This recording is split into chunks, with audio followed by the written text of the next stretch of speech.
اور اس سے ہمیں پورے قرآن کے بارے میں ایک اصول سمجھ میں آ گیا. جب انسان قرآن پہ غور کرتا ہے نا تو شروع سے کسی بھی صورت کو آپ لے لیں، آپ پڑھنا شروع کریں گے، اس میں اللہ تعالیٰ کوئی بات کر رہے ہیں. اس میں اللہ تعالیٰ جب بات کر رہے ہیں تو آپ کے دماغ میں ہونا چاہیے اہدنا الصراط المستقیم. اللہ تعالیٰ نے کوئی بات کی ہے، اس میں ہدایت میں مانگ لوں، اس سے میں ہدایت کیا لوں، اس کو میں دعا کیسے بنا لوں، اس کا ریاکشن کیا ہونا چاہیے. یعنی آپ ہمیشہ قرآن کے ساتھ ایک انٹریکشن کر رہے ہیں. اور یہ جو قاعدہ ہے، یہ اصول ہے، یہ فاتحہ کے اندر ہی اللہ تعالیٰ نے ڈال دیا. اس سے ہماری ایک اورینٹیشن ہوگی. میں اپنے اسٹوڈنٹس کو بتایا کرتا ہوں کہ کسی بھی کورس میں جب وہ پڑھائی کرنے جاتے ہیں تو شروع میں نا ایک اورینٹیشن ہوتی ہے. پروفیسر آپ کو بتاتا ہے کہ اس کتاب میں یا اس کورس میں یہ ہوا کرے گا، یہ بات ہوگی. فاتحہ میں مزے کی بات یہ ہے، فاتحہ میں 2 چیزوں کا تعارف ہے. ایک تو ہمیں اللہ تعالیٰ سے متعارف کرایا گیا ہے، دوسرا پورے قرآن سے متعارف کرایا گیا ہے. 2 تعارف ہیں قرآن کے اندر، فاتحہ کے اندر. فاتحہ کا تعارف کیا ہوا، اور قرآن کا تعارف کیا ہوا کہ قرآن میں جہاں بھی جو بھی بات ہو رہی ہوگی اس میں اللہ تعالیٰ ہمیں کسی نہ کسی طرح سے ہم سے یہ توقع رکھ رہا ہے کہ ہم یہ پڑھ کے ہمارے دماغ میں، ہمارے منہ میں کیا الفاظ آنے چاہیے، ایاک نعبد و ایاک نستعین اہدنا. ہم آپ کی عبادت کرتے ہیں، ہم آپ کی مدد مانگتے ہیں، اب ہمیں ہدایت دیجیے. اور یہ ہدایت دینا کیا ہے، یہ سب سے بڑی مدد ہے، اس کو بھی سمجھ لیں. اصل میں جب ہم کہتے ہیں نا کہ ہم اللہ تعالیٰ سے مدد مانگتے ہیں تو ہو سکتا ہے کسی کو روزی کی مصیبت ہے، کسی کو معاشی مصیبت ہے، کسی کو صحت کی مصیبت ہے، کسی کو فیملی کی مصیبت ہے، کسی کو نفسیاتی مصیبت ہے.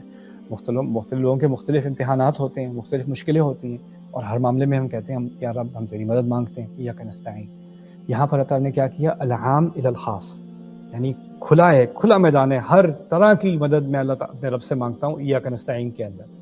لیکن ان تمام چیزوں میں جن میں مجھے مدد چاہیے، ان میں سے اللہ نے ایک چیز کا اختیار کیا. یہاں اس نے یہ نہیں کہا ہمیں رزق دے، یا ہماری حفاظت کر، یا ہماری مشکلیں آسان کر، یا ہمیں شفا دے. وہ بھی ساری درخواستیں ہیں، لیکن ان سب درخواستوں کو چھوڑ کے فاتحہ میں ایک چیز کی درخواست کی ہے، وہ کیا ہے، اہدنا، ہمیں ہدایت دے. اور یہ کیوں، اس کی اہمیت کیا ہے؟ اس کی اہمیت یہ ہے کہ جو آپ باقی ساری چیزیں مانگ رہے ہو نا اللہ تعالیٰ سے، وہ سب اس کے تحت ہیں. اگر یہ مل گیا نا تو سب سے بڑا رزق مل گیا. اگر یہ مل گیا تو اس سے بڑی حفاظت کوئی نہیں آپ کی دنیا میں، میری دنیا میں. اگر یہ مل گیا تو اس سے اچھی کوئی شفا نہیں مل سکتی انسان کو. یعنی باقی جو چیزیں میں ڈھونڈ رہا ہوں دنیا میں، جو مجھے چاہیے اس دنیا میں، وہ سب چیزیں اللہ تعالیٰ میرے لیے آسان کر دے گا، وہ دے دے گا آٹومیٹک. وہ بینیفٹس ہیں، وہ اصل مقصد ہی وہ بینیفٹس ہیں. اصل چیز کیا ہے، اگر یہ چیز ایک اللہ دے دے تو وہ باقی سارے مسئلے حل، اور وہ ہوگی ہدایت، اہدنا. آخری بات جو میں آپ سے آج کرنا چاہ رہا ہوں وہ ہے ہدایت اور علم کا فرق. لوگوں نے عام طور پر اس چیز کو کنفیوز کیا ہے کہ ہدایت اور علم میں کیا فرق ہے. اب میں اللہ تعالیٰ سے ہدایت مانگ رہا ہوں، ٹھیک ہے نا، اور کوئی کہے ماشاءاللہ اس کے پاس بڑی ہدایت ہے، ہم سمجھتے ہیں اس کے پاس بہت علم ہے، وہ جانتا بہت ہے.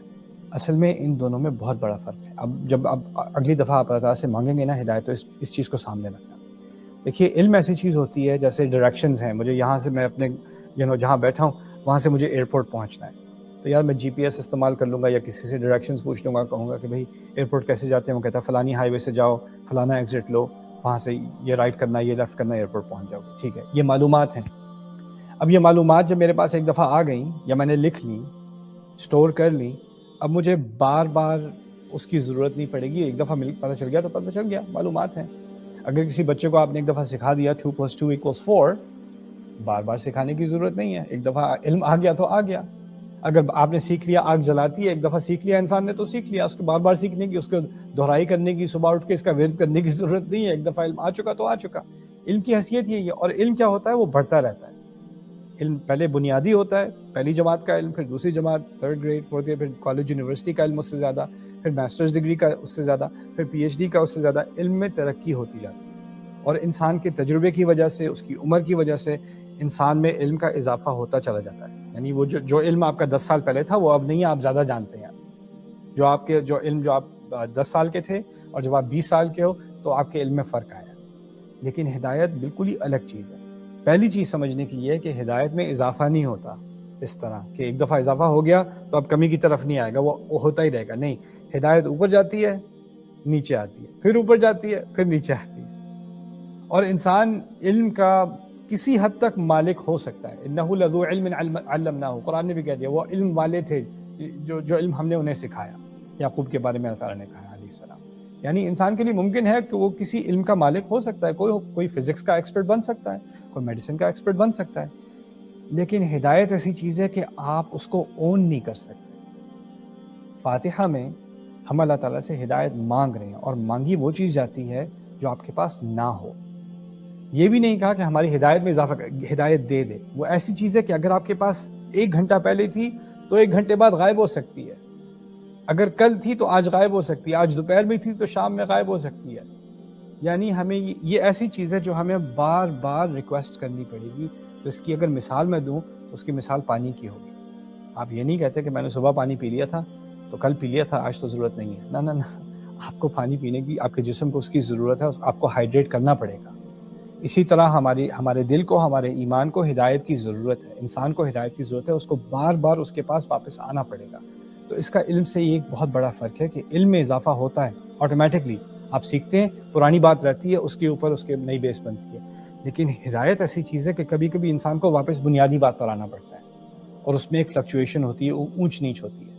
دوسری بات کہ یہ ایسی چیز ہے کہ آپ اپنے بارے میں یہ نہیں کہہ سکتے کہ اللہ کا بڑا شکر ہے کہ اللہ تعالیٰ نے مجھے پچھلے سال ہدایت دے دی، یا 10 سال پہلے اس نے مجھے ہدایت دے دی، مجھے بڑا افسوس ہے ان لوگوں کو جن کے پاس ہدایت نہیں ہے، اللہ ان کو بھی ہدایت دے۔ دیکھیں، آپ نے یہ اسوم کیا ہے، اپنے بارے میں گمان کیا ہے کہ وہ ایک ایسی چیز ہے جو اللہ تعالیٰ نے آپ کو دے دی اور آپ کے پاس ہے، اب آپ سے کہیں نہیں جاتی وہ۔ اصل میں ہمارے نبی کی سنت ہے صلی اللہ علیہ وسلم، ہم 5 وقت کی نماز پڑھتے ہیں، فرض نماز میں کم از کم 17 دفعہ آپ اللہ تعالیٰ سے مانگ رہے ہیں کہ مجھے ہدایت دے، اہدنا الصراط المستقیم، اہدنا الصراط المستقیم، اہدنا الصراط المستقیم، بار بار مانگ رہے ہیں ایک ہی چیز، بار بار مانگنے کا مقصد کیا ہے؟ اب ہمارے نبی خود علیہ الصلوۃ والسلام وہ خود ہدایت مانگ رہے ہیں بار بار، یہ اس بات کو سکھانے کا مقصد یہ ہے کہ اس کتاب میں جو ہدایت ہے نا، وہ معلومات نہیں ہے۔